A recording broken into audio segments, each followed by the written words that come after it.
वाराणसी की कथा।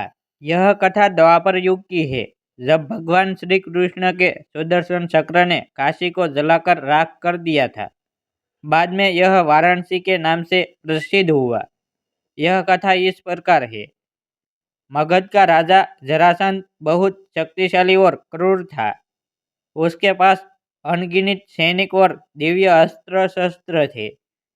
यही कारण था कि आसपास के सभी राजा उसके प्रति मित्रता का भाव रखते थे।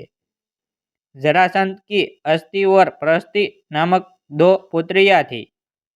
उनका विवाह मथुरा के राजा कंस के साथ हुआ था।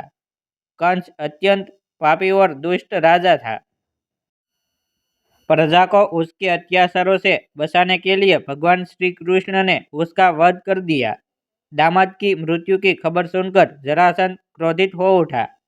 प्रतिशोध की ज्वाला में जलते जरासंध ने कई बार मथुरा पर आक्रमण किया, किंतु हर बार श्री कृष्ण उसे पराजित कर जीवित छोड़ देते थे।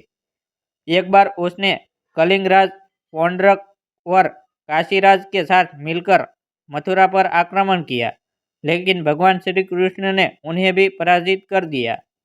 जरासंध तो भाग निकला, किंतु पौंड्रक और काशीराज भगवान के हाथों से मारे गए। काशीराज के बाद उसका पुत्र काशीराज बना और श्री कृष्ण से बदला लेने का निश्चय किया।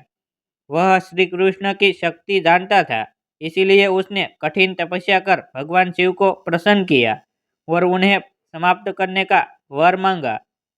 भगवान शिव ने उसे कोई अन्य वर मांगने को कहा, किंतु वह अपनी मांग पर अड़ा रहा।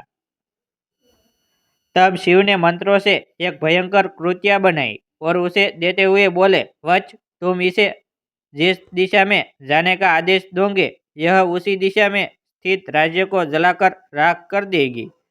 लेकिन ध्यान रखना, इसका प्रयोग किसी ब्राह्मण भक्त पर मत करना, वरना इसका प्रभाव निष्फल हो जाएगा। यह कहकर भगवान शिव अंतर्ध्यान हो गए। इधर दुष्ट काल्यवन का वध करने के बाद श्री कृष्ण सभी मथुरावासियों को लेकर द्वारका आ गए थे। काशीराज ने श्री कृष्ण का वध करने के लिए कृत्या को द्वारिका की ओर भेजा। काशीराज को यह ज्ञान नहीं था कि भगवान श्री कृष्ण ब्राह्मण भक्त है, इसीलिए द्वारिका पहुंचकर भी कृत्या उनका कुछ अहित न कर पाई। उल्टे श्री कृष्ण ने अपना सुदर्शन चक्र उसकी ओर चला दिया। सुदर्शन भयंकर अग्नि उगलते हुए कृत्या की ओर झपटा। प्राण संकट में देख कृत्या भयभीत होकर काशी की ओर भागी। सुदर्शन चक्र भी उसका पीछा करने लगा।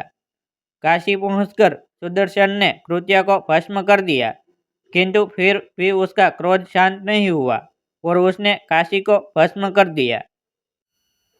कालांतर में वारा और अस्सी नामक दो नदियों के मध्य यह नगर पुनः बसा। वारा और अस्सी नदियों के मध्य बसे होने के कारण इस नगर का नाम वाराणसी पड़ गया। इस प्रकार काशी का वाराणसी के रूप में पुनर्जन्म हुआ। ऐसे ही नई स्टोरी पढ़ने के लिए हमारी यूट्यूब चैनल सब्सक्राइब करें।